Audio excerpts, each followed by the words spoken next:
एक तरफ हैं मिथ्स जो स्टूडेंट्स बिलीव करते हैं क्लास 12 इंग्लिश के बारे में और उसके बोर्ड एग्जाम के बारे में, और दूसरे साइड पे हैं वो इतने गंदे वाले झूठ जो इंग्लिश एजुकेटर्स ने फैला रखे हैं। I have absolutely no idea why students believe in them. It is so harmful to your board exam scores. तो अगर आप ट्रूथ जानना चाहते हो, अपने मिथ्स को ब्रेक करना चाहते हो, इन झूठ से दूर जाना चाहते हो जो आपने इतनी बार सुन लिए हैं, and if you care about your class 12 English board marks, I want you to listen to every single thing that I tell you in this video, every lie that I break, every myth that I bust. I want you to pay attention to each and every single one. It will benefit you and you only. What's up champions, welcome back to Grand Acad. और आज मैं आपको बताने वाला हूँ all the myths that you believe about class 12 English और उन्हें आपके सामने bust करूंगा. I will become the English class 12 myth buster.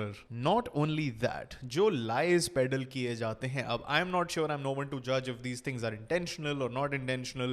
I will also say that some people say it in good faith, उन्हें खुद नहीं पता होगा maybe, but I want to tell you every single thing that is a lie about class 12 English. जो भी हमें ये सारे notions दे रखे हैं कि grammar गलत है तो नंबर कट जाते हैं, yes we will get into every single thing like that. ये वीडियो हर एक class 12 English board exam वाले के लिए बहुत ज़्यादा important है, तो end तक देखना. class 12 English के तो हम माहिर हैं. My name is Ritvik, scored 96.25% in 12th and I went on to pursue English honors from one of the top colleges of India, Ramjas College, North Campus, Delhi University. Half a decade हो चुका है मुझे English पढ़ाते पढ़ाते, तो ये सारी experience की बातें होने वाली हैं. एंड तक देखना, नोट डाउन करना बड़ा इंपॉर्टेंट है. मिथ नंबर 1, ग्रामर गलत है, grammatical mistakes will be heavily penalised. अगर आपकी ग्रामर इंग्लिश में बड़ी खराब है तो आपको तो नंबर मिल ही नहीं सकते इंग्लिश में. That is Busted guys. Yes, this is a myth. अगर आपकी ग्रामर खराब है, मैं ये नहीं कहूंगा कि आपको 100 मार्क्स मिल जाएंगे, but let me tell you one thing. अगर आपको देखना है कि आपकी ग्रेडिंग कैसे होगी, CBSE releases a marking scheme.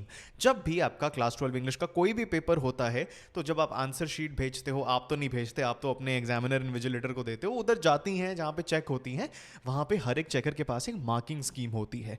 Marking scheme के हिसाब से ही आपको नंबर मिलते हैं. टीचर के खुद के ओपिनियंस मैटर नहीं करते. जो मार्किंग स्कीम में क्राइटेरियन दे रखा है वो ही आपके नंबर डिसाइड करता है. सैंपल पेपर खोल लो, उसकी मार्किंग स्कीम तो पब्लिक होती है. यहां पे आपको पता चल जाएगा कि पूरे के पूरे मार्किंग स्कीम में जो ग्रामर शब्द है और ग्रामर के लिए मार्क्स सिर्फ 4 चीजों में अलॉटेड हैं, एंड टोटल इज 4 मार्क्स.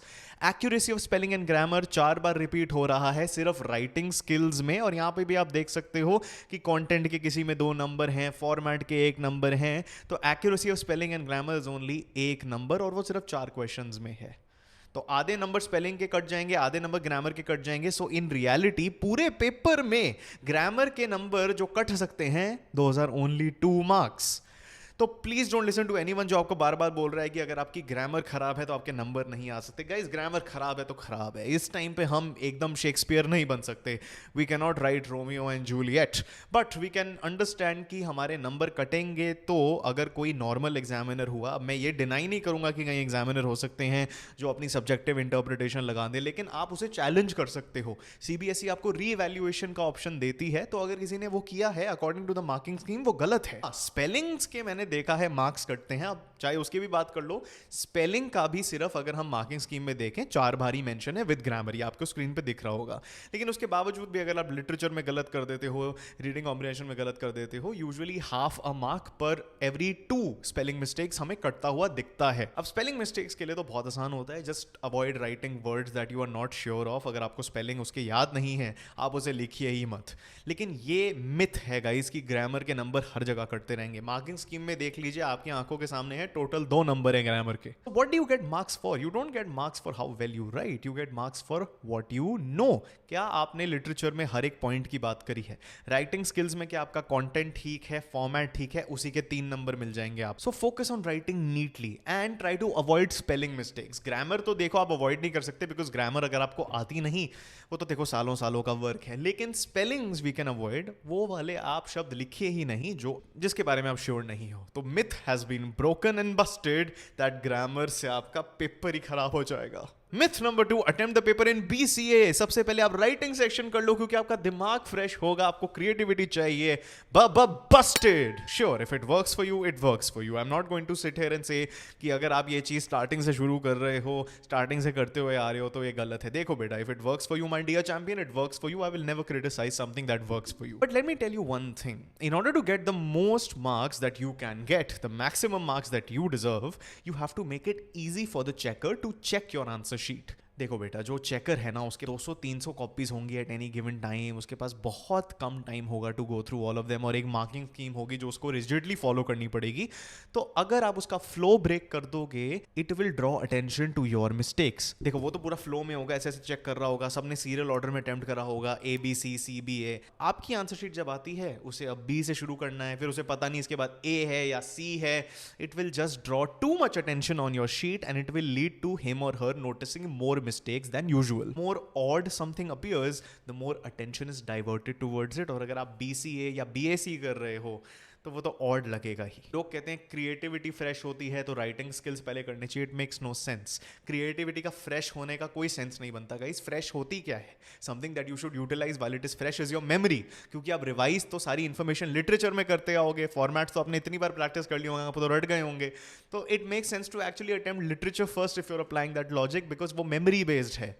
तो you can start with C, then do B, then do A, or you can just go the normal route and do ABC. But just follow CBA और ABC.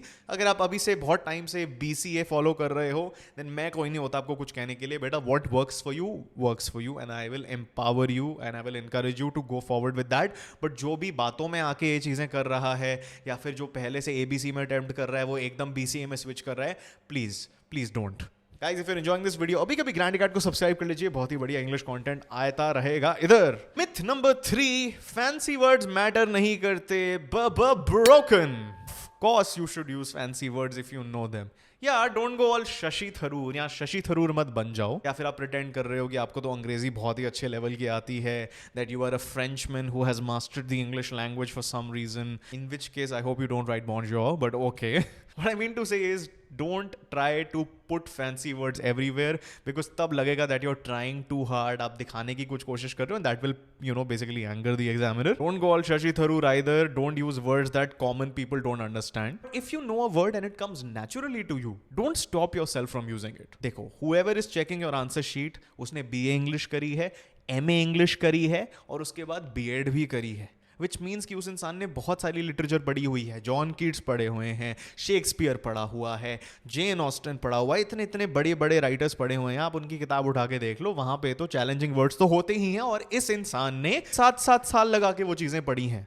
तो क्या वो इंसान appreciate नहीं करेगा एक decent सी vocabulary? इस इंसान ने काफ्का, कैमू, दोस्तोयेव्स्की शायद ओरिजिनल लैंग्वेज में पढ़ रखा है, ओरिजिनल ट्रांसलेशन में पढ़ रखा है, वो तो आपसे इंप्रेस ही होगा ना, प्रोवाइडेड कि आप वॉनबी नहीं बन रहे, आप फोर्स नहीं कर रहे अपने आप को यूज करने के लिए सर्टेन वर्ड्स। तो अगर आपके दिमाग में चीजें आती हैं, वो फैंसी वर्ड्स आते हैं, तो उन्हें लिखिए। बिल example, it's great to use a fancy word like prestige और अ वर्ड लाइक ट्रिवियल।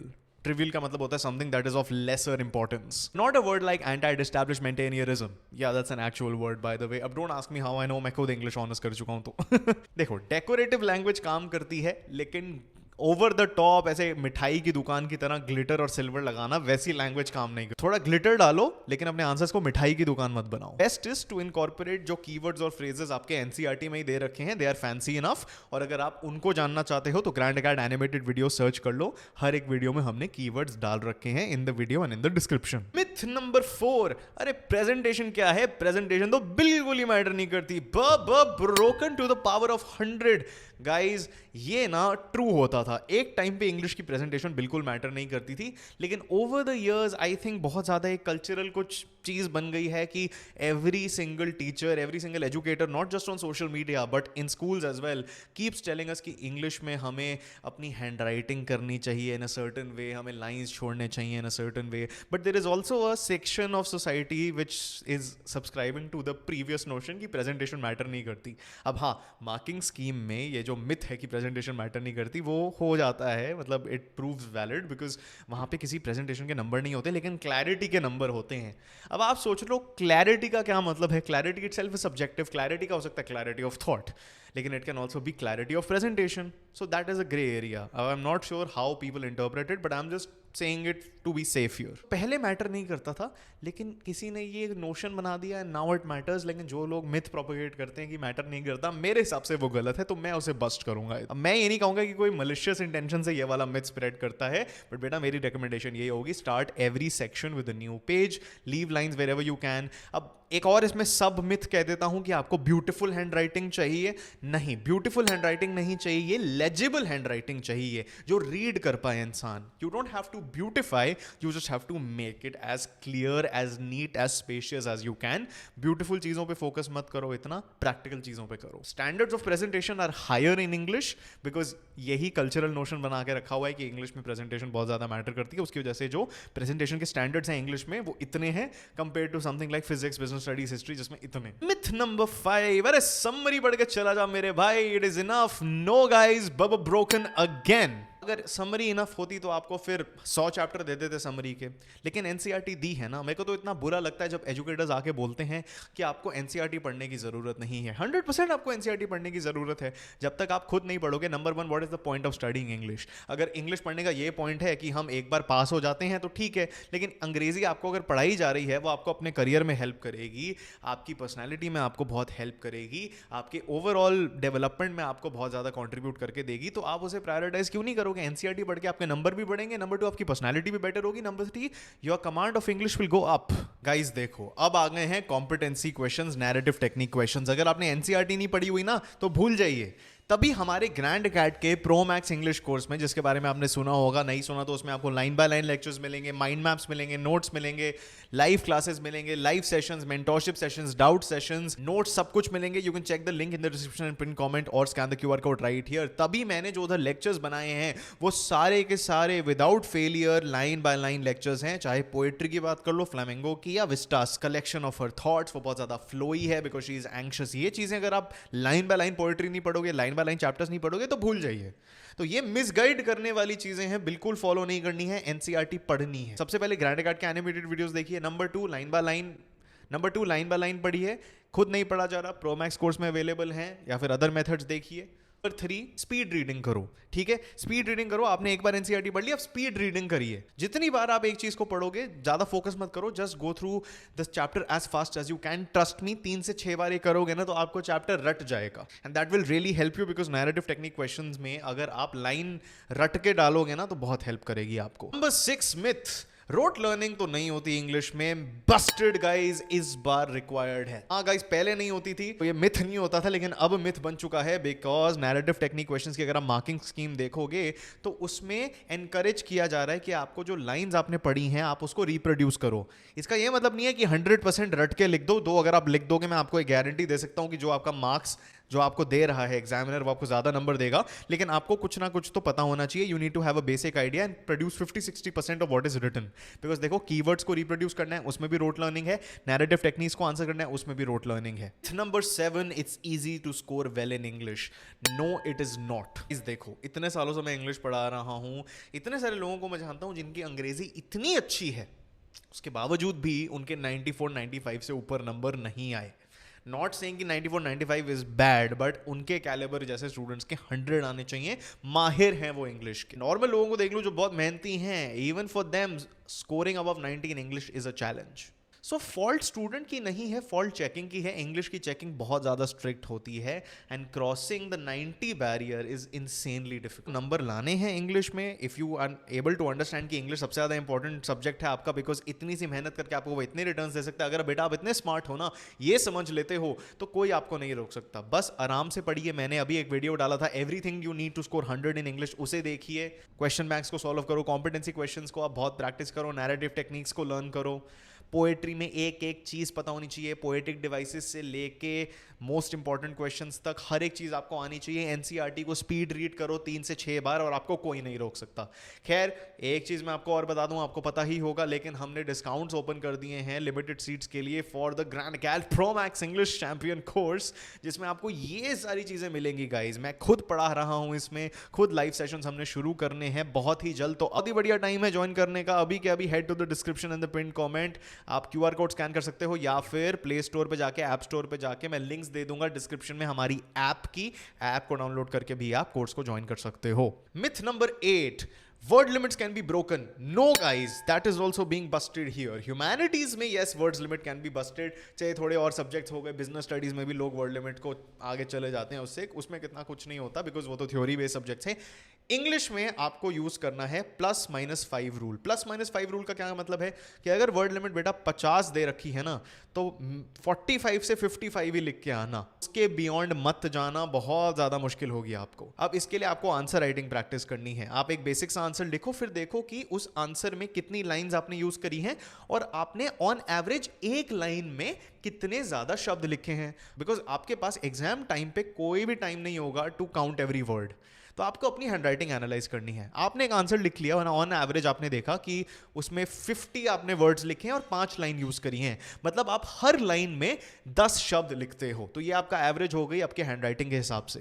तो आपको पता होना चाहिए कि अगर 100 वर्ड्स का क्वेश्चन आता है तो 10 लाइन ही लिख के आनी है, 50 का आता है तो 5 लाइन ही लिख के आनी है। ये काम अगर अभी कर लोगे तो नॉट ओनली आपकी आंसर राइटिंग प्रैक्टिस हो जाएगी, बट आपकी ये जो एंग्जाइटी है ये भी दूर हो जाएगी। Number 9, English is a subject जो एडिशनल है। इंग्लिश तो टुच्चा सब्जेक्ट है, अरे बाद में कर लेंगे, इंग्लिश तो कुछ भी नहीं है। That is also a myth, is not to be taken lightly. 100 number physics के हैं, उतने ही नंबर इंग्लिश के हैं। 100 नंबर हिस्ट्री के हैं, उतने ही नंबर इंग्लिश के हैं। 100 नंबर इको के हैं, अकाउंट्स के हैं, उतने ही नंबर इंग्लिश के हैं। Your marksheet will not differentiate, उतने ही नंबर न्यूमेरिकली आएंगे आपके। तो अगर आपको अपनी मार्कशीट को अच्छा देखना है, you want to feel good while you look at your marksheet, आपको अपनी परसेंटेज बढ़ानी है, तो इंग्लिश को इग्नोर करके तो बेटा कुछ नहीं होगा आपका। इंग्लिश को इग्नोर मत करो, give it the respect it deserves. चाहे आपका मैथ्स हो, कुछ भी हो, बीच में बोर्ड एग्जाम पढ़ रहा हो, इंग्लिश को इग्नोर मत करिए। हमने 69 to 75 मिनट की स्ट्रैटेजी डाल रखी है, उसे देख के फॉलो करो, लेकिन इंग्लिश को इग्नोर मत करो बेटा। You all are grand academy champions, I want you to do very well. You all can do it. You all are so smart and so gifted and so talented because you are here for a very specific reason, and that reason is because you are ambitious. You're not like most people who are okay with being average. You are an ambitious person. You are a Grand Acad champion and I'm here to help. Guys, that should be it for this video. Head down to the comments. मुझे बताओ आपके concerns क्या हैं, questions क्या हैं, doubts क्या हैं, मैं उन्हें solve करने की बहुत ज़्यादा कोशिश कर रहा हूँ। And don't forget to check out the Grand Acad Pro Max English course. Link in the description, pinned comment, QR code यहाँ पे है, या फिर ग्रैंड अकाड की ऐप डाउनलोड कर लो, उसके भी लिंक्स आपको डिस्क्रिप्शन और पिन कमेंट में मिल जाएंगे। Guys, make sure to like this video, subscribe to Grand Acad, and alright, till next time, keep winning you champions.